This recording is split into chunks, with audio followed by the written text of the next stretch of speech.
Praise lord పిల్లలు, ప్రభు యొక్క మహాకృపను బట్టి, ఆయన అపారమైన ప్రేమను బట్టి మీరందరు క్షేమంగా ఉన్నారు కదా. మీరందరు క్లాస్ కోసం రెడీగా ఉన్నారని నేను అనుకుంటున్నాను. కాబట్టి అందరు కళ్ళు మూసుకొని మోకరించండి. మనం ప్రేయర్ చేసుకొని క్లాస్ని స్టార్ట్ చేసుకుందాము. పరిశుద్ధుడా, పరలోకమందున్న మా తండ్రి, మీకు స్తోత్రములు చెల్లిస్తున్నాం నైనా. యుద్ధశూరుడవైన మా దేవ, మీకు స్తోత్రములు తండ్రి. బలహీనులను బలపరచువాడా ప్రభా, మీకు స్తోత్రములు చెల్లిస్తున్నాం నైనా. గిద్యోను లెసన్ ప్రభా మేము ధ్యానించుచుండగా తండ్రి, మీ సన్నిధి మాకు తోడుగా ఉంచండి. మేము నేర్చుకోవాల్సిన విషయాలను మీ ఆత్మ ద్వారా మీరు మాతో మాట్లాడుతూ మాకు నేర్పించి మమ్మల్ని నడిపించమని మా తండ్రి ప్రభువైన యేసుక్రీస్తు అతి పరిశుద్ధమైన నామంలో ప్రార్థించి వేడుకొంచున్నాం తండ్రి, ఆమేన్. సో ఈరోజు మనం నేర్చుకోబోతున్న లెసన్ గిద్యోన్. ఈ లెసన్కి సంబంధించిన స్క్రిప్చర్ పోర్షన్ న్యాయాధిపతుల గ్రంథము 6-8 అధ్యాయాలు, జడ్జెస్ చాప్టర్ 6-8. ఈ లెసన్ యొక్క మెమరీ వర్స్ జకర్యా గ్రంథము 4వ అధ్యాయము 6వ వచనము. శక్తి చేతనైనను బలము చేతనైనను కాక నా ఆత్మ చేతనే ఇది జరుగునని సైన్యములకు అధిపతియగు యెహోవా సెలవిచ్చెను. జకర్యా chapter 4:6. Not by might nor by power, but by my spirit, says the Lord Almighty. ఈరోజు లెసన్లో మనము గిద్యోను గురించి నేర్చుకోబోతున్నాం. యాక్చువల్గా ఈ గిద్యోను గురించి మీరు చాలాసార్లు మెసేజెస్లో విని ఉంటారు కదా. ఈ గిద్యోను ఎవరంటే విశ్వాస వీరులలో ఒకడనమాట. ఇప్పుడు మనం హెబ్రీ పత్రిక 11వ అధ్యాయం చదివితే అక్కడ విశ్వాస వీరుల యొక్క లిస్ట్ ఉంటుంది అనమాట. ఆ విశ్వాస వీరులలో గిద్యోను కూడా ఒకడు. ఎందుకు యాక్చువల్గా వారు విశ్వాస వీరులుగా పిలువబడ్డారంటే వారు దేవుని మీద విశ్వాసంతో అనేక రాజ్యములను జయించారు, సింహముల నోలను మూశారు, దేవుని కొరకు వారు గొప్ప కార్యములను చేశారనమాట. అలాంటి వారి లిస్టులో ఈ గిద్యోను కూడా ఉన్నాడు. ఎందుకంటే ఆయన విశ్వాసం ద్వారా దేవుని కొరకు నిలబడి ఇజ్రాయెల్ ప్రజలను మిద్యానీయుల చేతిలో నుంచి ఆయన విడిపించాడనమాట. ఎందుకు అతను ఏ విధంగా అతడు విశ్వాస వీరుడుగా పిలువబడతాడంటే, ఇప్పుడు జనరల్గా ఒక రాజ్యం మీదకి యుద్ధం చేయాలనుకో వాళ్ళు ఏ విధంగా వెళ్తారు? వారికి కావాల్సిన ఆర్మర్ అంతా ధరించుకొని, వారికి బల్లెములను, కేడములను, ఇంకా అనేకమైన వెపన్స్ తీసుకొని ఒక రాజ్యం మీదకి వారు యుద్ధం చేయడానికి వెళ్తారు కదా. అయితే ఇక్కడ గిద్యోను ఇంకా అతనితో ఉన్నవారు ఏ విధంగా శత్రు సైన్యం మీద యుద్ధం చేశారో తెలుసా? వారు బల్లెములను, వెపన్స్ని వాటిని తీసుకొని వెళ్ళలేదు. వారు మిద్యానీయుల మీదకి వెళ్తున్నప్పుడు వారు ఒక కుండను, ఒక దివిటీని, ఒక బూరను తీసుకొని వెళ్ళారు. ఆశ్చర్యంగా ఉంది కదా. అవేంటి వెపన్స్? వాటితో వారు ఎలా జయం పొందుకుంటారని అనుకుంటున్నారా?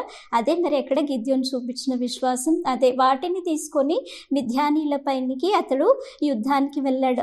ఆ విధంగా అతను దేవుని మీద విశ్వాసంతో అతడు వెళ్ళిన కారణాన్ని బట్టి ఇజ్రాయెల్ ప్రజల్ని అతను మిద్యానీయుల చేతిలో నుంచి విడిపించాడు. అయితే ఆయన ఏ విధంగా విడిపించాడు, ఎలా ఇజ్రాయేలీలకి దేవుడు జయమిచ్చాడు అనే విషయాన్ని ఈ లెసన్లో మనం నేర్చుకోబోతున్నాం. కాబట్టి మీరందరూ లెసన్ని చాలా కేర్ఫుల్గా, శ్రద్ధగా వినాలి. అయితే ఇప్పుడు గిద్యోను యొక్క బయోడేటా చూస్తే యాక్చువల్గా ఆయన తండ్రి ఎవరంటే యోవాషు. అతను మనష్షే గోత్రంకి చెందినవాడనమాట. ఇంకా గిద్యోను అను పేరున్నకి అర్థం ఏంటంటే హ్యూవర్ అంటే కోయువాడు, తర్వాత ఫెల్లర్ అంటే పడద్రోయువాడు అనేసి అర్థం అనమాట. ఇతను యోవాషు యొక్క కుమారులలో ఇతను గిద్యోను లాస్ట్ వ్యక్తి అనమాట. ఇంకా గిద్యోను యొక్క మరి ఒక పేరేంటంటే యెరుబయేలు అంటే వాదించువాడు అనేసి అర్థం అనమాట. అయితే ఇప్పుడు దేవుడు ఇజ్రాయెల్ ప్రజల్ని మోషే నాయకత్వంలో ఐగుప్తు దేశం నుంచి వారిని విడిపించాడు. ఇంకా యెహోషువ నాయకత్వంలో వారిని కానాన్ దేశంలోనికి వారిని నడిపించాడు. ఇప్పుడు ఇజ్రాయెల్ ప్రజలు కానాన్ దేశంకి వెళ్ళిన తర్వాత వాళ్ళు ఏం చేయాలి? శత్రువులను అందరినీ కూడా నాశనం చేసి వారు ఆ దేశాన్ని స్వాధీనపరచుకోవాలి. కానీ ఇజ్రాయెల్ ప్రజలు అక్కడ ఏం చేశారంటే కొంతమంది శత్రువులని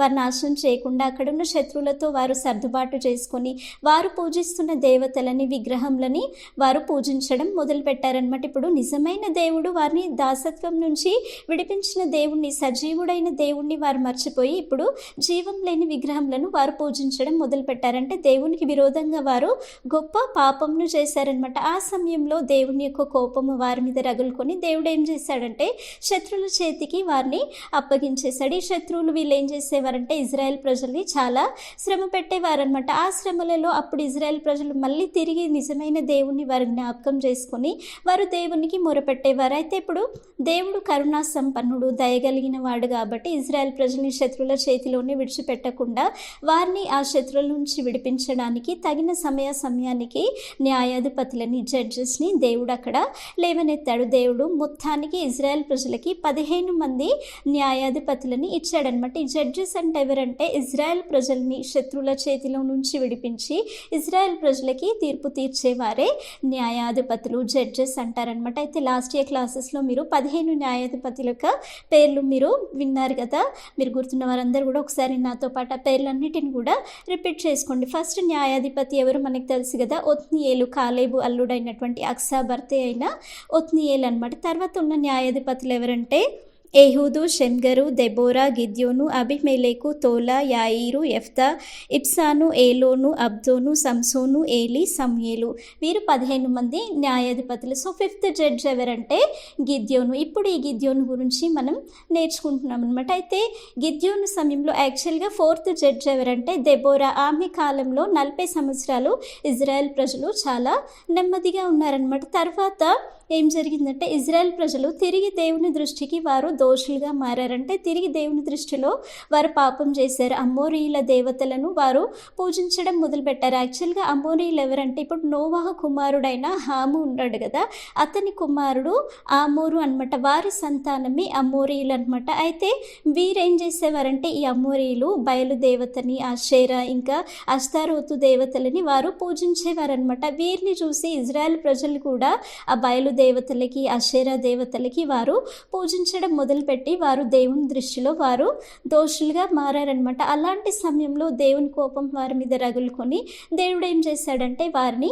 మిద్యానీయుల చేతికి అప్పగించాడనమాట. ఈ మిద్యానీయులు ఇజ్రాయెల్ ప్రజల మీద వారు హెచ్చుగా ఉన్నారంటే చాలా గొప్పగా ఉన్నారనమాట. వారు ఎంతగానో ఇజ్రాయెల్ ప్రజల్ని వారు శ్రమ పెట్టేవారనమాట. ఇంకా ఈ మిద్యానీయులతో పాటు ఇంకా అమాలేకీలు, ఇంకా తర్వాత తూర్పు దేశపు వారు, వీరందరూ కలిసి ఇజ్రాయెల్ ప్రజల్ని చాలా హింసించేవారు. వారు ఇజ్రాయెల్ ప్రజల మీద చాలా హెచ్చుగా ఉండేవారు. పొలంలో విత్తనాలు విత్తిన సమయంలో వారందరూ వచ్చి కూడా ఆ పంట పొలంలన్నిటిని కూడా నాశనం చేసేవారు. ఇంకా వారికి ఎటువంటి పంటలు ఉండకుండా చేసేవారు. ఇంకా వారికి జీవనాధారమైనటువంటి ఇంకా పశువులని, ఎడ్లని, గాడిదలని వాటన్నిటిని కూడా ఇజ్రాయెల్ ప్రజలకి లేకుండా చేశారు. ఇంకా వీరి భయంని బట్టి ఇజ్రాయెల్ ప్రజలు గుహలలో ఇంకా కొండ చాటులలో అక్కడ వారు దాచుకునేవారనమాట. ఇంతగా మిద్యానీయులు ఇజ్రాయేలీల పైన హెచ్చుగా ఉన్నారు. వీరి కాలంలో ఇజ్రాయెల్ ప్రజల యొక్క స్థితి చాలా మిక్కిలి హీన దశకి అంటే చాలా పిటియెస్ట్ కండిషన్కి వచ్చిందంటే మిద్యానీయులకి వీరెంతో భయపడుతూ ఉండేవారనమాట. అలాంటి సమయంలో ఇజ్రాయెల్ ప్రజలు ఏం చేశారంటే తిరిగి దేవుని జ్ఞాపకం చేసుకొని తిరిగి వారు దేవునికి మొరపెట్టడం మొదలు పెట్టారనమాట. ఆ సమయంలో దేవుడు వారి మధ్యలోకి ఒక ప్రవక్తని పంపిస్తాడు. ఆ ప్రవక్త యొక్క పేరేంటో అక్కడ ఇవ్వబడలేదు. కాకపోతే సమయానికి ఆ సమయంలో దేవుడు అనేక మంది ప్రవక్తలను ఇజ్రాయెల్ ప్రజల కొరకు లేవనెత్తేవాడనమాట. ఆ ప్రవక్త వచ్చి ఇజ్రాయెల్ ప్రజలతో ఏం చెప్పాడంటే దేవుడు అతని ద్వారా ఏమని సెలవిస్తాడంటే నేను దాస్య గృహం నుంచి, ఐగుప్తు దేశం నుంచి నేను మిమ్మల్ని విడిపించాను, కానాన్ దేశానికి నేను మిమ్మల్ని నడిపించాను, ఆ దేశంలోని శత్రువులని పారదోలి ఆ దేశంలో నేను మీకు ఇచ్చాను, అమోరీలకు భయపడకూడదని నేను మీకు సెలవిచ్చాను, కానీ మీరు నా మాట వినలేదు అనేసి దేవుడు ఆ ప్రవక్త ద్వారా మాట్లాడతాడనమాట.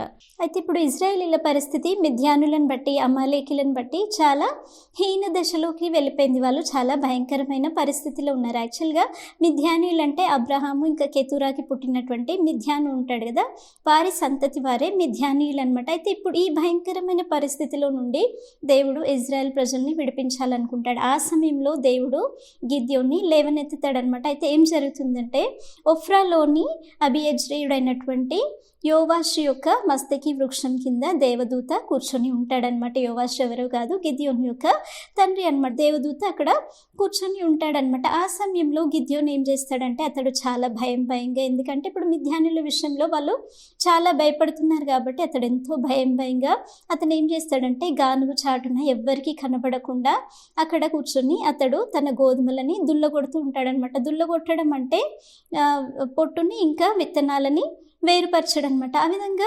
దుల్లగొడుతున్న సమయంలో దేవుని దూత అతనికి కనబడి దేవుని దూత అతనితో ఏమని చెప్తాడంటే పరాక్రమం గల బలాఢ్యుడా, యెహోవా నీకు తోడై ఉన్నాడు అని చెప్తాడు. Mighty man of valour. అయితే ఇక్కడ మనం ఈ సందర్భంలో గమనిస్తే యాక్చువల్గా ఇప్పుడు గిద్యోన్ ఏంటి భయంగా పిరికిగా అక్కడ కూర్చొని ఉన్నాడు. కానీ ఇక్కడ వచ్చేసి దేవదూత ఏమని చెప్తున్నాడు, పరాక్రమం గల బలాఢ్యుడు అంటే పరాక్రమం గలవాడంటే ఒక శూరుడు అనమాట, ఒక మైటీ మ్యాన్ అనమాట. అయితే ఈ పిరికితనంతో ఉన్నటువంటి గిద్యోన్ని దేవదూత ఏమని పిలుస్తున్నాడు, పరాక్రమం గల బలాఢ్యుడు అని పిలుస్తున్నాడు. అంటే దేవుడు ముందు సమయంలో అతన్ని ఒక పరాక్రమం గల వ్యక్తిగా మార్చబోతున్నాడు అనేసి అర్థం అనమాట. అయితే అలా చెప్పినప్పుడు గిద్యోన్ అంటాడు, నిజంగా దేవుడు మాకు తోడై ఉంటే, యెహోవా మాకు తోడై ఉంటే ఈ పరిస్థితి మాకు ఎందుకు సంభవిస్తుంది, యెహోవా మమ్మల్ని ఐగుప్తులో నుంచి విడిపించాడు అని మా పితరులు వివరించిన ఆయన అద్భుత కార్యములన్నీ ఏమయ్యాయి అనేసి ఆ విధంగా చాలా బాధగా అడుగుతాడనమాట. యాక్చువల్గా అక్కడ గిద్యోనికి వారి పితరులు ఐగుప్తు దేశం నుంచి విడిపించినప్పుడు దేవుడు చేసిన అద్భుత కార్యములన్నిటిని కూడా వివరించారు కాబట్టి ఆయన వాటిని జ్ఞాపకం చేస్తున్నాడు. దేవుడు చేసిన అద్భుత కార్యములన్నీ కూడా ఇప్పుడు ఏమయ్యాయి అనేసి ఆ విధంగా చాలా బాధగా చెప్తాడానికి ఏమంటాడంటే, యెహోవా మమ్మల్ని విడిచిపెట్టేసి మిద్యానీల చేతికి మమ్మల్ని అప్పగించేశాడు అనేసి గిద్యోన్ అక్కడ చెప్తాడనమాట. అలా చెప్పినప్పుడు దేవుడైన యెహోవా మళ్ళీ గిద్యోన్తో మాట్లాడతాడనమాట. మాట్లాడేమని చెప్తాడంటే, నువ్వు బలం తెచ్చుకొని వెళ్ళి నువ్వు ఇజ్రాయెల్ ప్రజల్ని మిద్యానీల చేతిలో నుండి నువ్వు రక్షించు, నిన్ను పంపిన వాడని నేనే అనేసి ఆ విధంగా చెప్తాడనమాట. చెప్పినప్పుడు తిరిగి మళ్ళీ గిద్యోన్ ఏమని చెప్తాడంటే, నేను ఏ సహాయం చేత నేను ఇజ్రాయెల్ ప్రజల్ని రక్షించగలను, మనుష్య గోత్రంలో మా కుటుంబం చాలా అల్పమైంది, ఇంకా నా కుటుంబంలో నా తండ్రి ఇంటిలో నేను అందరికంటే కూడా కనిష్ఠుణ్ణి, అంటే చాలా చిన్నవాడిని, నేను ఏ విధంగా ఇజ్రాయెల్ ప్రజల్ని మిద్యానీల చేతిలో నుంచి రక్షించగలను అనేసి ఆ విధంగా చెప్తాడనమాట. చెప్పినప్పుడు తిరిగి మళ్ళీ దేవుడు అతనితో ఏమని చెప్తాడంటే, అయితే ఏమైంది, నేను నీకు తోడుగా ఉన్నాను, ఒక మనుషుని హతం చేసినట్టు, ఒక మనుషుని చంపివేసినట్టు నువ్వు మిద్యానీయులని హతం చేస్తావు, ఇజ్రాయెల్ ప్రజల్ని నువ్వు విడిపిస్తావు అనేసి దేవుడు ఆ విధంగా అక్కడ గిద్యోన్ని బలపరుస్తాడనమాట. ఆ విధంగా అలా మాట్లాడుతున్న సమయంలో అక్కడ గిద్యోన్ ఏమని చెప్తాడంటే, సరే నువ్వు మాట్లాడుతున్న వాడివి నీవే అని నేను తెలుసుకోవడానికి నేను ఇప్పుడు ఒక విషయం చేస్తాను. ఇప్పుడు నేను ఏం చేస్తానంటే, ఒక అర్పణను తీసుకొని వచ్చి నీ సన్నిధిలో నేను పెట్టే వరకు నువ్వు ఇక్కడే ఉండాలి, నువ్వు ఇక్కడ నుంచి వెళ్ళిపోకూడదు, నువ్వు నాకు ఒక సూచన చూపించాలి అనేసి ఆ విధంగా గిద్యోన్ చెప్తాడనమాట. చెప్పినప్పుడు అక్కడ యెహోవా దూత ఏమని చెప్తాడంటే, సరే నువ్వు వెళ్ళేసి వచ్చే వరకు కూడా నేను ఇక్కడే ఉంటానని చెప్పినప్పుడు గిద్యోను వెంటనే అతడు లోపలికి వెళ్ళి ఏం చేస్తాడంటే, ఒక మేకపిల్లని సిద్ధపరిచి తూమెడు పిండితో అతడు భక్ష్యంలను చేస్తాడు. తూమెడు పిండి అంటే 50 kgs అనమాట. అయితే తూమెడు పిండితో అతడు భక్ష్యంలను చేసి వాటిని సిద్ధపరిచి ఒక గంపలో పెట్టి ఆ భక్ష్యంలని, మాంసంని, ఇంకా మాంసం వండిన నీటిని అన్నిటిని కూడా ఆ గంపలో పెట్టుకొని అతడు ఆ యొక్క దూత యొద్దకి తీసుకొని వస్తాడనమాట. తీసుకొని వచ్చినప్పుడు ఆ దూత ఏం చేస్తాడంటే, ఆ మాంసంని ఇంకా భక్ష్యంలను తీసి ఆ రాతి మీద పెట్టి ఏమని చెప్తాడంటే, ఆ రాతి మీద నువ్వు నీళ్లు పోయి అని చెప్పినప్పుడు గిద్యోను ఆ విధంగానే ఆ రాతి మీద నీళ్లు పోస్తాడనమాట. పోసిన తర్వాత అప్పుడు దేవదూత ఏం చేస్తాడంటే, అతని చేతిలో ఉన్న కర్రను చాపి ఆ కర్ర యొక్క కొనతో ఆ మాంసంని, ఆ భక్ష్యంని ముట్టినప్పుడు ఆ రాతిలో నుండి అగ్ని వచ్చి ఆ అర్పణనంతటిని కూడా కాల్చివేస్తుంది అనమాట. వెంటనే అక్కడ దేవుని దూత అక్కడ అదృశ్యమైపోతాడనమాట. ఇది చూసిన ఈ యొక్క గిద్యోనికి చాలా భయం వేస్తుంది అనమాట. అయ్యో నేను దేవదూతని చూశాను అనేసి ఆ విధంగా అతడు భయపడతాడనమాట. భయపడినప్పుడు అప్పుడు దేవుడైన యెహోవా అతనికి ప్రత్యక్షమై, నీకు సమాధానం కలుగుతుంది, నువ్వు భయపడకు అనేసి, నువ్వు చావనే చావవు అనేసి దేవుడు అక్కడ గిద్యోనితో మాట్లాడతాడనమాట. అక్కడ గిద్యోని ఏం చేస్తాడంటే, దేవునికి ఒక బలిపీఠం కట్టి ఆయన దేవుడు సమాధానకర్త అనేసి దానికి పేరు పెడతాడనమాట. యెహోవా షాలేం అనేసి దానికి పేరు పెడతాడనమాట. ఇంకా ఆ రాత్రియే దేవుడు అతనితో మాట్లాడి ఏమని చెప్తాడంటే, నీ తండ్రి అయిన యోవాషు నిలబెట్టినటువంటి బయలు యొక్క బలిపీఠంని నువ్వు పడగొట్టేసి దాని మీద ఉన్నటువంటి దేవతా స్తంభంని నువ్వు నరికివేసి, ఇంకా 7 ఏళ్ల ఎద్దుని, 2వ ఎద్దుని నువ్వు తీసుకొని వెళ్ళి నాకు ఒక అక్కడ బలిపీఠం కట్టి దాని మీద నువ్వు దానిని అర్పించాలి అనేసి ఆ విధంగా గిద్యోనితో చెప్తాడనమాట. చెప్పినప్పుడు గిద్యోను ఏం చేస్తాడంటే, తన పని వారిలో 10 మందిని తీసుకొని వెళ్ళేసి ఇంకా దేవుడు చెప్పిన ప్రకారంగానే యాక్చువల్గా అతను ఏం చేస్తాడంటే డే టైంలో వెళ్ళాడు ఆ ఊరి యొక్క ప్రజలకి, ఇంకా తన ఇంటి వారి గురించి అతడు భయపడి డే టైంలో వెళ్ళకుండా అతను రాత్రికి రాత్రి అతను వెళ్ళి 10 మందిని తీసుకొని వెళ్ళి అక్కడ యొక్క బయలు యొక్క బలిపీఠంని కూలగొట్టి ఇంకా దానికి పైగా ఉన్నటువంటి దేవతా స్తంభంను అతడు నరికి వేస్తాడనమాట. ఇంకా అది నరికి వేసి దేవునికి ఒక బలిపీఠం అక్కడ కట్టేసి ఇంకా అతను తీసుకువెళ్ళిన రెండవ ఎద్దుని దాని మీద పెట్టి అతను నరికినటువంటి కర్ర ఏదైతుందో దానితో అక్కడ ఆయన బలి అర్పిస్తాడనమాట. ఇది జరిగిన తర్వాత ఉదయాన్నే లేచిన తర్వాత ఏం జరుగుతుందంటే అక్కడ ఊరు ప్రజలందరూ ఆ బలి యొక్క బలిపీఠము పడగొట్టబడి ఉండడం, ఆ దేవతా స్తంభము కూలగొట్టబడి ఉండడం చూసి అసలు ఇది ఎవరు చేశారు, ఎలా జరిగింది అనేసి వారు విచారణ చేసి తెలుసుకొని గిద్యోనే ఈ పని చేశాడని వారు తెలుసుకొని వాళ్ళు ఏం చేస్తారంటే యోవాషు దగ్గరికి, గిద్యోను తండ్రి అయిన యోవాషు దగ్గరికి వచ్చి అక్కడ గిద్యోను చేసిన పనిని వారు చెప్తారనమాట. ఇప్పుడు గిద్యోను బయలుదేవత యొక్క బలిపీఠంని పడగొట్టాడు, దేవతా స్తంభంని పడగొట్టాడు కాబట్టి అతడు ఇంకా చావవలసింది, అతన్ని ఇంటిలో నుంచి బయటికి తీసుకుని రానేసి ఆ విధంగా గిద్యోను తండ్రి అయిన యోవాషుతో వారు చెప్తారనమాట. అలా చెప్పినప్పుడు అక్కడ యోవాషు చాలా తెలివిగా ప్రత్యుత్తరం ఇస్తాడు. ఇప్పుడు బయలుపక్షంలో మీరు వాదిస్తారా, బయలును మీరు రక్షిస్తారా? ఇప్పుడు బయలువాడు నిజమైన దేవుడైతే బయలే తన పక్షం తాను వాదించుకోవాలి, కాబట్టి మీరెందుకు అతని పక్షంలో వాదిస్తున్నారు అనేసి వారికి ఆ విధంగా సమాధానం చెప్తాడనమాట. చెప్పేసి అక్కడ గిద్యోనికి యెరుబ్బయలు అని పేరు పెడతాడంటే బయలుతో వాదించేవాడనమాట. ఆ విధంగా చెప్తాడనమాట. ఈ సంఘటన జరిగిన తర్వాత ఏం జరుగుతుందంటే మిద్యానీయులు ఇంకా అమాలేకీలు ఇంకా తూర్పు వారందరూ కూడా కూడుకొని వారు యెజ్రెయేలు మైదానంలో యుద్ధం కొరకు దిగుతారనమాట. వీరిని చూసినప్పుడు దేవుని ఆత్మ గిద్యోనుని ప్రేరేపించినప్పుడు అతడు ఒక బూరను ఊదుతాడనమాట. బూర ఊదినప్పుడు అప్పుడు అబియెజెరు కుటుంబం వాళ్ళందరూ కూడా అతని యుద్ధకి వస్తారనమాట. ఇంకా అదే సమయంలో అతను దూతలను పంపించి మనష్షే గోత్రం వారిని, అషేరు ఇంకా జెబులూను నఫ్తాలి గోత్రం వారందరినీ కూడా అతని యుద్ధకు యుద్ధం కొరకు అతడు పిలువనంపిస్తారనమాట.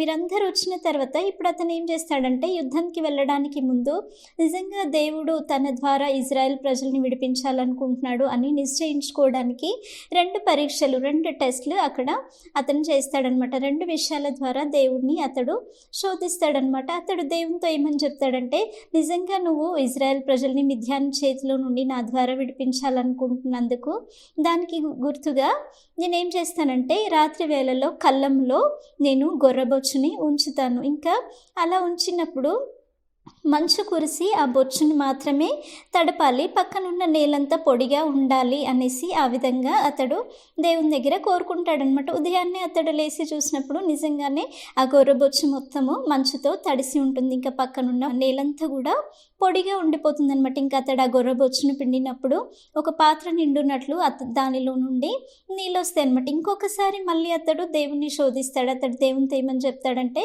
నువ్వు నా మీద కోపగించుకోకు, ఇంకొక మారు నేను నిన్ను శోధిస్తాను, అంటే నేను ఇంకొకసారి పరీక్షిస్తాను అనేసి దేవునితో చెప్పి అతను ఏమని చెప్తాడంటే ఇప్పుడు నేను గొర్రెబొచ్చుని కళ్ళంలో ఉంచినప్పుడు గొర్రెబొచ్చు తడవకూడదు మంచు ద్వారా, పక్కనున్న నేల మాత్రము తడవాలి, గొర్రెబొచ్చు మాత్రం అది పొడిగానే ఉండాలి అనేసి ఆ విధంగా చెప్తాడనమాట. చెప్పిన సమయంలో ఉదయాన్నే అతడు లేచి చూసినప్పుడు నిజంగానే ఆ బొచ్చు మొత్తం పొడిగా ఉంటుంది, ఆ పక్కనున్న నేలంతా కూడా అది మంచుతో తడిసి ఉంటుంది అనమాట. ఈ విధంగా అతడు చేసిన తర్వాత నిజంగా దేవుడు తన ద్వారా ఇజ్రాయెల్ ప్రజల్ని విడిపించాలనుకుంటున్నాడని నిశ్చయించుకుంటాడనమాట. నిశ్చయించుకొని అతను ఇంకా అతనితో ఉన్న వారందరూ కూడా హరోదు బావి దగ్గరికి వచ్చి అక్కడ దిగుతారనమాట. వాళ్ళు అక్కడ దిగినప్పుడు కింద లోయలో మోరే కొండ వైపు ఈ యొక్క మిద్యానీయుల దండు అక్కడ ఉంటుందన్నమాట. వాళ్ళు చూడడానికి మిడతల వలె చాలా గొప్ప సైన్యంగా ఉంటారు, చాలా ఎక్కువ మంది ఉంటారనమాట. వారి వంటలైతే ఇసుక రేణువుల వలె లెక్కింప శక్యం కానంత ఎక్కువగా ఉంటాయి. ఇప్పుడు మనం శాండ్ని లెక్కించగలుగుతామా? లెక్కించలేము. ఆ వంటల యొక్క గుంపు కూడా అంత ఎక్కువగా ఉంటుంది అనమాట. అలా ఉంటున్న సమయంలో దేవుడు గిద్యోనుతో ఏమని చెప్తాడంటే ఇప్పుడు నీతో ఉన్న జనులు చాలా ఎక్కువ మంది, ఇంతమంది జనులకి నేను మిద్యానీయులని అప్పగించడం తగదు, కాబట్టి ఇంకా ఇజ్రాయేలీలు నా యొక్క బాహుబలము నాకు రక్షణ కలుగజేసింది అని అతిశయపడతారేమో. కాబట్టి నువ్వేమని ప్రకటన చెయ్యంటే, ఎవరైతే భయపడుతూ వణుకుచుంటారో యుద్ధం విషయంలో వారు వెంటనే ఈ గిలాదు కొండ దిగేసి వెళ్ళిపోవాలి అనేసి నువ్వు బిగ్గరగా ప్రకటన చేయని చెప్పినప్పుడు ఇంకా గిద్యోను ఆ విధంగా చేస్తాడు. ఆ విధంగా చేసినప్పుడు 22,000 మంది యుద్ధంకి భయపడుతున్న వారు అక్కడ నుంచి వెళ్ళిపోతారనమాట. ఇంకా 10,000 మంది మిగులుతారనమాట. అప్పుడు కూడా దేవుడు ఏమని చెప్తాడంటే, ఈ 10,000 మంది కూడా ఎక్కువ మంది కాబట్టి నువ్వు వీళ్ళని నీటి యొద్దకు తీసుకొని వెళ్ళిన తర్వాత నేను ఎవరినైతే నీ దగ్గర ఉంచమని చెప్తానో వారిని ఉంచుకోవాలి, ఎవరిని పంపించేయమని చెప్తానో వారిని పంపించేయాలి అనేసి ఆ విధంగా చెప్తాడనమాట. చెప్పేసి ఆ విధంగా చేసినప్పుడు ఈ గిద్యోను ఏం చేస్తాడంటే వారందరినీ 10,000 మందిని కూడా నీటి యొద్దకు తీసుకొని వెళ్తాడు. అప్పుడు దేవుడు ఏమని చెప్తాడంటే 2 రకాలైన గుంపులని అక్కడ వేర్పరచమని చెప్తాడనమాట. అక్కడ దేవుడు ఏమని చెప్తాడంటే, ఎవరైతే నీళ్ళని తమ చేతితో ఇలా తీసుకొని కుక్క గతికినట్లు ఎవరైతే గతుకుతారో వారిని ఒక గుంపుగా పెట్టమని చెప్తారు. చూడండి, ఇక్కడ ఒక వ్యక్తి చేతిలో నీటిని తీసుకొని ఇలా కుక్కలాగా గతుకుతున్నాడు కదా, అలాంటి వారిని పక్కన పెట్టమని చెప్తారు. ఇంకొక గుంపు ఎవరంటే, ఎవరైతే మోకాళ్ళుని నీటిలో తమ నోరు నుంచి నీళ్ళు తాగుతున్నారో వారిని ఒక గుంపుగా పెట్టమని చెప్తారనమాట. చెప్పినప్పుడు గిద్యోను ఆ విధంగా చేస్తాడైతే గతికిన వారి లెక్క మొత్తము 300 మంది ఉంటారనమాట. ఉన్నప్పుడు అప్పుడు దేవుడు ఏమని చెప్తాడంటే, ఈ 300 మంది ద్వారా నేను మిద్యానీయులను ఓడిస్తాను, నేను వారిని మీ చేతికి అప్పగిస్తాను, ఇజ్రాయేలీలను నేను ఈ 300 మంది ద్వారా రక్షిస్తాను అని చెప్పినప్పుడు ఇంకా వీరందరినీ కూడా తమ తమ స్థలాలకి పంపించి వేయమని చెప్పినప్పుడు గిద్యోను ఆ విధంగా చేస్తాడనమాట. అయితే ఆ రోజు రాత్రి దేవుడైన యెహోవా గిద్యోనుతో ఏమని చెప్తాడంటే, నువ్వు మిద్యాను దండిలోనికి వెళ్ళు, మిద్యానీయులను నీ చేతికి అప్పగిస్తాను అనేసి ఆ విధంగా చెప్తాడనమాట. చెప్పేసి ఇంకేమని అంటాడంటే, ఒకవేళ నీకు భయమైన ఏడెలా ఫస్ట్ నువ్వు నీ సేవకుడైన పూరాతో కలిసి మిద్యాను దండిలోనికి వెళ్ళు, అక్కడ వారు మాట్లాడుకుంటున్న మాటలు విని నీ చేతులు బలం పొందుకుంటాయి అనేసి ఆ విధంగా చెప్పినప్పుడు గిద్యోను పూరాన్ని తీసుకొని మిద్యానీయుల యొక్క దండులోనికి వెళ్తాడనమాట. అతడు అక్కడికి వెళ్ళినప్పుడు 2 మిద్యానీయులు అక్కడ మాట్లాడుకుంటాడనమాట. ఒక వ్యక్తి ఇంకొక వ్యక్తితో చెప్తాడు, నేను ఒక కలగాని ఉన్నాను, ఆ కళలో ఒక యవల రొట్టె అంటే బార్లీ అనమాట. ఎవలు అంటే బార్లీ, అది దొర్లుకుంటూ వచ్చి మిద్యాను గుడారంలోనికి వచ్చి ఆ గుడారంను తలక్రిందులుగా చేసినప్పుడు ఆ గుడారము పడిపోయింది అనేసి ఆ విధంగా చెప్తాడనమాట. అయితే ఈ కళ వింటున్న ఇంకొక వ్యక్తి దాని భావం ఏమని చెప్తాడంటే, ఇదేదో కాదు, గిద్యోను యొక్క ఖడ్గమే, దేవుడైన యెహోవా ఈ మిద్యానీయుల దండునంతటిని కూడా గిద్యోను చేతికి అప్పగించబోతున్నాడు అనేసి ఆ విధంగా చెప్తాడనమాట. ఈ విషయం విన్న గిద్యోనికి చాలా బలం దొరుకుతుంది, అతడు చాలా సంతోషిస్తాడు, అతనికి చాలా ధైర్యం దొరుకుతుంది. వెంటనే అతడు యెహోవాకి నమస్కారం చేస్తాడు. ఇంకా అక్కడి నుంచి అతడు ఇంకా తన దండులోనికి వెళ్ళి 300 దగ్గరికి వెళ్ళి అతడు ఏమని చెప్తాడంటే, లెండి, ఇంకా యెహోవా మిద్యానీయులను మన చేతికి అప్పగించబోతున్నాడు అయితే చెప్పేసి వారికి ఏమేమి ఇస్తాడంటే, ఒక కుండని, ఇంకొక దివిటిని, ఇంకొక బూరని వారు 300 మందికి అతను ఇస్తాడనమాట. ఇచ్చేసి ఏమని చెప్తాడంటే, నేను ఇంకా నాతో ఉన్నవారు కూడా దండుపాలెం యొక్క కొన్నకి వెళ్ళినప్పుడు నేను ఎలా చేస్తే మీరు అలా చేయాలి అనేసి ఆ విధంగా చెప్తాడనమాట. చెప్పి ఏమని చెప్తాడంటే, మేము బూరలు ఊదినప్పుడు మీరందరూ కూడా బూరలు ఊదాలి, యెహోవాకును గిద్యోనుకును విజయము అని మీరు గట్టిగా కేకలు వేయాలి అనేసి ఆ విధంగా వారితో చెప్తాడనమాట. చెప్పేసి ఇంకా ఈ గిద్యోను ఇంకా అతనితో ఉన్నవారు ఏం చేస్తాడంటే, యాక్చువల్గా గిద్యోను ఈ 300 మందిని 3 గుంపులుగా డివైడ్ చేస్తాడనమాట. డివైడ్ చేసేసి ఇంకా గిద్యోను ఏం చేస్తాడంటే, గిద్యోను ఇంకా తనతో ఉన్నవారిని ఆ యొక్క దండుపాలెం యొక్క కొనకి అతడు తీసుకొని వెళ్తాడనమాట. దండుపాలెం అంటే యాక్చువల్గా ఏంటంటే అదొక క్యాంప్ అనమాట. అంటే వాళ్ళందరూ టెంట్స్ వేసుకొని ఉంటారు కదా, ఇప్పుడు వాళ్ళు యుద్ధం కోసం వచ్చారు కాబట్టి అక్కడ వాళ్ళు టెంట్స్ వేసుకొని వాళ్ళ బిలాంగింగ్స్ కానీ పెట్టుకోవడానికి, వాళ్ళ రెస్ట్ తీసుకోవడానికి టెంట్స్ వేసుకొని ఉంటారు కదా. సో ఆ ఏరియా అంతటిని కూడా దండుపాలెం అంటారనమాట. అయితే ఆ విధంగా వాళ్ళు వెళ్ళి ఆ పాలెం అంతటిని చుట్టుకుంటారనమాట. అయితే ఇంకా గిద్యోను ఏం చేస్తాడు, కొన్నాకి వెళ్ళిపోయిన తర్వాత అతను గట్టిగా బూరలు ఊది ఇంకా ఆ కుండలని పగలగొడతారనమాట. ఇప్పుడు మిగతా వారందరూ కూడా అదే విధంగా బూరలు ఊది ఆ కుండలను పగలగొట్టేసి ఎడమ చేతితో తమ దివిటీలను పట్టుకొని కుడి చేతితో తమ బూరలను పట్టుకొని యెహోవా ఖడ్గము, గిద్యోను ఖడ్గము అని బిగ్గరగా వారు కేకలేస్తారనమాట. చూసారు ఎంత ఆశ్చర్యకరమైన విషయం అక్కడ జరిగింది. జరిగింది.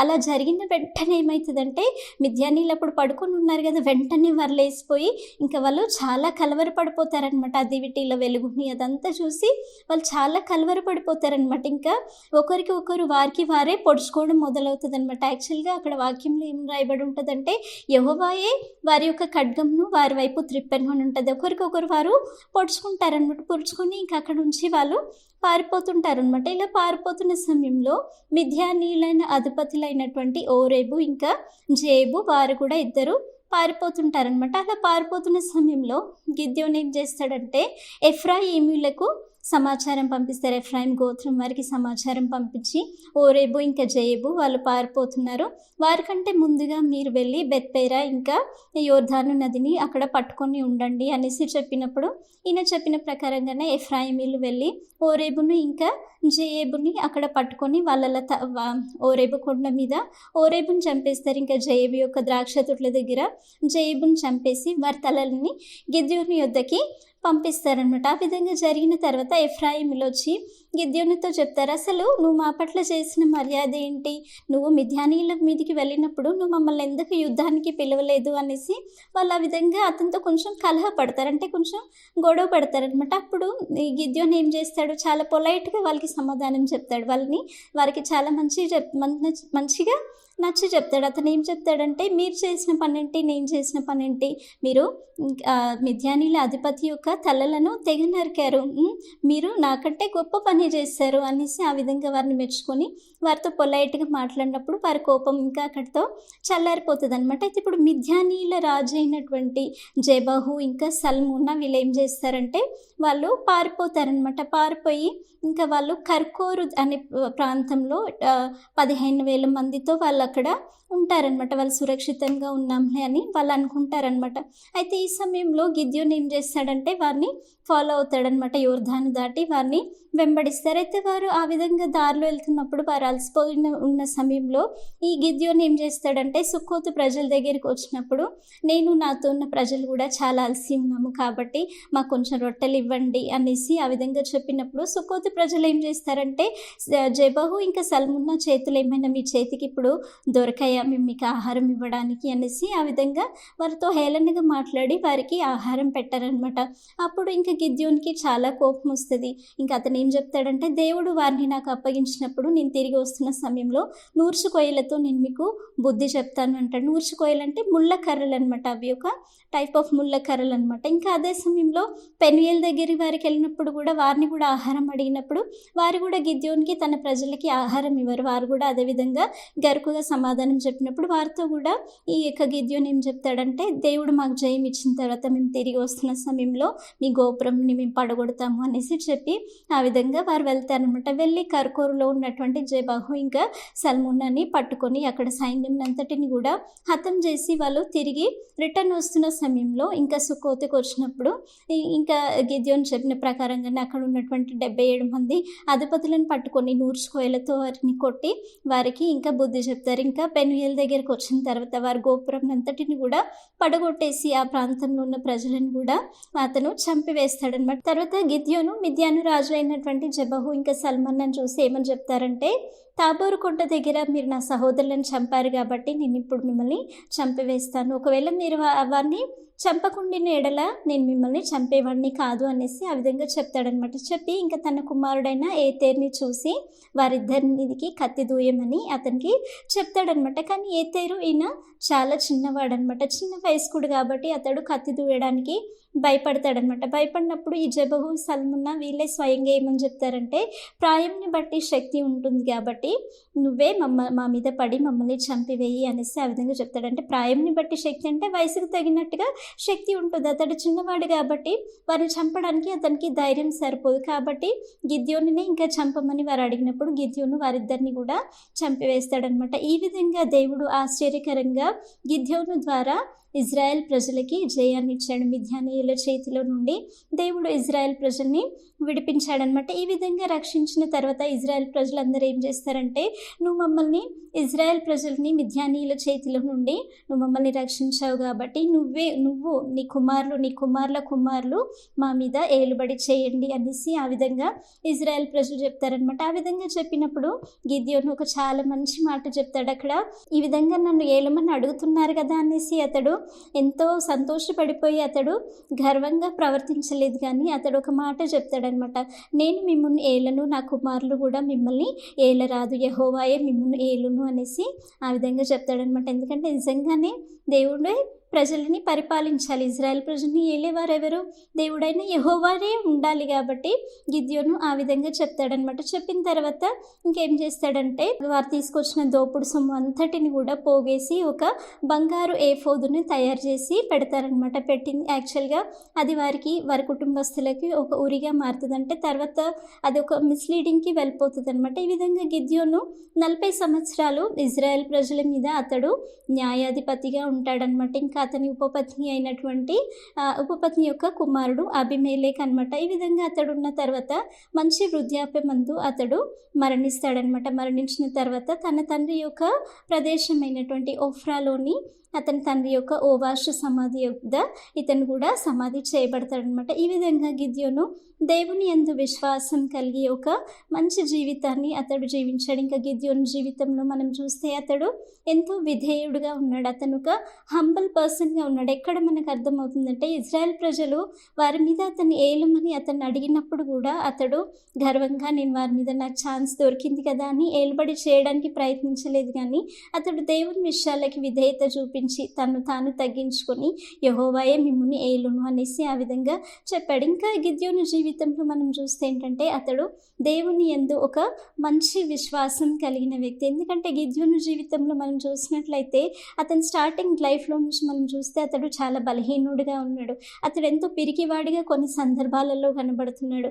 అయినప్పటికీ కూడా నేను ఇంత పిరికివాడిని, ఇంత బలహీనుడిని, నేను ఏ విధంగా అంత గొప్ప దండైనటువంటి మిద్యానీయుల వైపు నేను వెళ్ళాలి అనేసి ఆ విధంగా అనుకోలేదు, కానీ దేవుడు తప్పకుండా జయమిస్తాడు, దేవుడు నడిపిస్తాడు అనేసి దేవుని మీద విశ్వాసం కలిగి అతను ముందుకెళ్ళాడనమాట. అయితే ఈ గిద్యోను జీవితంలో నుంచి మనం ఏం నేర్చుకుంటున్నామో ఒక్కొక్కటిగా ఇప్పుడు మనం చూసుకుందాం. ఫస్ట్ పాయింట్ మనం ఏం చూస్తామంటే, దేవుడు ఎవరిని ఎన్నుకుంటాడంటే తన గురించి, తన ప్రజల గురించి ఏ వ్యక్తి అయితే భారం కలిగి ఉంటాడో ఆ వ్యక్తిని దేవుడు నాయకుడిగా ఎన్నుకుంటాడు. ఇక్కడ గిద్యోను జీవితంలో మనం అదే చూస్తున్నాం. అతడు తన కొరకు కూడా, ఇజ్రాయెల్ ప్రజల కొరకు కూడా అతడు ఒక భారం కలిగిన వ్యక్తి. కాబట్టి దేవుడు ఇజ్రాయెల్ ప్రజల్ని విడిపించడానికి అంత బలహీనమైన వ్యక్తి అయినప్పటికీ కూడా దేవుడు గిద్యోన్ని ఎన్నుకున్నాడు. మనం కూడా మన జీవితంలో ఎలా ఉండాలి? మన వ్యక్తిగత జీవితం విషయంలో, ఆత్మీయ జీవితం విషయంలో, మన కుటుంబస్తుల విషయంలో, మన తోటి వారి విషయంలో మనము ఆత్మీయంగా భారం కలిగి ఉండాలి. మనం ఏ విధంగా ఆత్మీయంగా భారం కలిగి ఉంటాము? నేను ఆత్మీయంగా ఎదగాలి అనేసి, దేవునిలో ఎదగాలి అనేసి మన గురించిన ఆలోచన మనకు ఉండాలి. అదే సమయంలో మా ఇంటి వారు కూడా, మా తోటి వారు కూడా ఎదగాలి అనేసి ప్రతిదినం మనం ఏం చేయాలి? మన గురించి, ఇతరుల గురించి మనం భారంగా ప్రార్థన చేసే బిడ్డలుగా మనం ఆ విధంగా ఉండాలన్నమాట. ఇంకా సెకండ్ విషయం మనం ఏం చూస్తామంటే, God does not see the ability in ability but he sees the readiness అని మనం ఇక్కడ చూస్తున్నాం అనమాట. అంటే యాక్చువల్గా ఇక్కడ గిద్యోను జీవితంలో మనం చూస్తున్నాం కదా, దేవుడు మన శక్తి సామర్థ్యాలను చూడడు, కానీ మనం దేవుని పని కొరకు ఎంత సిద్ధపడి ఉన్నాము అనే విషయాన్ని, అంటే దేవుని పని చేయడానికి మనం ఏ విధంగా ఆశ కలిగి ఉన్నాము అనే విషయాన్ని దేవుడు చూస్తున్నాడు అనమాట. ఇక్కడ గిద్యోను జీవితంలో మనం అదే చూస్తున్నాం. అతని శక్తి సామర్థ్యంలని దేవుడు అక్కడ చూడలేదు. అతడు బలహీనుడు కదా, నేను ఈ గిద్యోన్ని ఎలా వాడుకోవాలి, ఇతడు ఒక పిరికివాడుగా ఉంటున్నాడు కదా, నేను ఎలా వాడుకోవాలి అనేసి దేవుడు అక్కడ ఆ వ్యక్తిలో ఉన్న విషయాలను దేవుడు అక్కడ చూడట్లేదు, కానీ దేవుడే అతనికి బలం ఇచ్చి, అతడికి ధైర్యం ఇచ్చి దేవుడు అతన్ని నడిపించాడు. మన జీవితంలో కూడా మనం చాలాసార్లు నేనేమి చేయలేను దేవుని కొరకు, నేను దేవుని కొరకు ఏం చేయాలి, ఎలా చేయాలి అని ఒక భయము, ఒక బలహీనత మనలో అనిపిస్తుందంటే నేనేం చేయలేని వాడిగా ఉన్నాను, ఏం చేయలేని దానిగా ఉన్నాను అనేసి మనకు అనిపిస్తుంది అనమాట. ఆ సమయంలో దేవుడు మనలో ఉన్న బలహీనతలను దేవుడు చూడడు, కానీ దేవుడే మనకి బలం ఇచ్చి నడిపిస్తాడు. ఇప్పుడు ఒకరికి సువార్త చెప్పాలన్నా నేను చెప్పలేను కదా, నేను ఎలా చెప్పాలి, ఏం చేయాలి అని కొన్నిసార్లు మనకి భయం అనిపిస్తుంది. కానీ మనం దేవుడి మీద ఆధారపడినప్పుడు ఏమవుతుంది, దేవుడే మనకి ధైర్యంను బలం ఇచ్చి మనల్ని వాడుకుంటాడనమాట. ఇంకా ఆత్మీయ జీవితంలో విజయం యొక్క రహస్యం ఏంటంటే మనం దేవుని మాటకి పూర్తిగా లోబడి ఆయన యందు విశ్వాసం ఉంచినప్పుడు మనం జయప్రదమైన జీవితం జీవించగలుగుతాం. ఇక్కడ గిద్యోను జీవితంలో మనం అదే చూస్తున్నాం అనమాట. యాక్చువల్గా ఇప్పుడు గిద్యోను జీవితంలో చూస్తే అతనికి ఏ విధంగా జయం దొరికింది, అతనికి ఏదో బలంని బట్టి ఏదో శక్తి సామర్థ్యాలను బట్టి దొరికిందా? ఇప్పుడు యాక్చువల్గా గిద్యోను చూస్తే మిద్యానీయుల మీదికి వెళ్ళినప్పుడు అతను గొప్ప దండుతో, గొప్ప సైన్యంతో, గొప్ప ఆయుధాలతో అలా వెళ్తే అతనికి జయం దొరికిందా? అతడు అలా వెళ్ళలేదు. అతని దగ్గర ఏం లేనప్పటికీ కూడా ఉట్టి కుండలను పట్టుకొని, బూరను పట్టుకొని, దివిటీలను పట్టుకొని మిద్యాని సైన్యం మీదకి వెళ్ళారు. అతనికి సందేహం కలిగిందా, ప్రభా నేను ఇవన్నీ తీసుకుని వెళ్తే నా దగ్గర ఆయుధాలు లేవు, అంత గొప్ప సైన్యం మేము ఏ విధంగా జయిస్తాము అనేసి అవిశ్వాసం కానీ అతనిలో కలిగిందా? అక్కడ ఇజ్రాయేలీలకి జయం ఇచ్చింది ఇక్కడ ఏదో గొప్ప వారి యొక్క బలం కానీ వారి యొక్క శక్తి కాదు, కానీ దేవుని ఆత్మయే అక్కడ మిద్యానీల సైన్యంని కలవరపరిచి వారికి జయమిచ్చింది. అంటే ఇందాక మనం మెమరీ వర్స్లో విన్నాం కదా, శక్తి చేత కాదు, బలము చేత కాదు, యెహోవా ఆత్మ ద్వారానే చేస్తాడని యెహోవా సెలవిచ్చాడని మనం చదువుతున్నాం కదా. ఇప్పుడు మన వ్యక్తిగత జీవితంలో కూడా మనం ఎట్లుండాలి, ఇప్పుడు మనం ఏదో గొప్ప సైన్యం మీదకి యుద్ధం వెళ్ళే పరిస్థితులు మనకి ఏం లేవు. అయితే మనకి విరోధంగా ఉన్న శత్రువులు ఎవరు? లోకము, పాపము. మనకి విరోధంగా ఉన్న శత్రువులు సాతాను. ఇంకా మనం శత్రువులు. అనేకసార్లు ప్రతిదినము మనకి ఎన్నో శోధనలు ఎదురవుతుంటాయి కదా. ఆ శోధనలన్నిటిపైన మనం జయం పొందుకోవాలంటే మనం ఏం చేయాలి? మనం పాపంతో రక్తం కారునంతగా పోరాడాలి అని వాక్యం ఉంది కదా. ఆ పాపం మీద మనం జయం పొందుకోవాలంటే మనం ఏం చేయాలి? ప్రతిదినం మనం వింటున్న వాక్యంని ఎదుట, అవును ఈ వాక్యం ఇలా వస్తుంది, నేను ఇలా జీవించాలి అనేసి దేవుని వాక్యం ఎదుట, దేవుని మాట ఎదుట మనం విధేయత చూపించి ఆయన తప్పకుండా నన్ను ఈ పాపం నుంచి విడిపిస్తాడు, ఈ యొక్క బలహీనత నుంచి విడిపిస్తాడు అనేసి దేవుని మీద మనకి సంపూర్ణమైన విశ్వాసం కలిగినప్పుడు మన ఆత్మీయ జీవితంలో మనం కూడా జయప్రదంగా జీవించగలుగుతాం. కాబట్టి పాయింట్స్ అన్ని మీకు అర్థమైంది కదా. గిద్యోను జీవితంలో అతడు ఏ విధంగా దేవునికి విధేయత కలిగి విశ్వాసం కలిగి ఉన్నాడో మనం కూడా దేవుని మాట యందు విధేయత కలిగి విశ్వాసం కలిగిన వారిగా జీవించాలి. సో మనం ప్రేయర్ చేసుకొని క్లాస్ని ముగించుకుందాం. అందరు కళ్ళు మూసుకొని మోకరించండి. పరిశుద్ధుడా, పరలోకమందున్న మా తండ్రి, మీకు స్తోత్రంనైనా ఈ సమయం వరకు ప్రభా మీరు మాతో ఉండి మమ్మల్ని నడిపించినందుకు దేవా మీకు స్తోత్రములు చెల్లిస్తున్నాం తండ్రి. అవును ప్రభా, శక్తి చేత బలము చేత కాదు, కానీ మీ ఆత్మ ద్వారానే సమస్త కార్యములు మీరు చేయగలవారు ప్రభా. మా జీవితంలో కూడానైనా పాపము మీద, లోకం మీదనైనా, సాతాను మీద, మా స్వయం మీద జయం పొందుకోవడానికి మీ పరిశుద్ధాత్మ సహాయంను మీరే మాకు దయచేయండి. మేము మీకు సంపూర్ణ విధేయత కలిగి విశ్వాసం కలిగి జీవించినట్లుగా మీరే కృప చూపమని మా తండ్రి ప్రభువైన యేసుక్రీస్తు అతి పరిశుద్ధమైన నామంలో ప్రార్థించి వేడుకొంచున్నాం తండ్రి. ఆమేన్.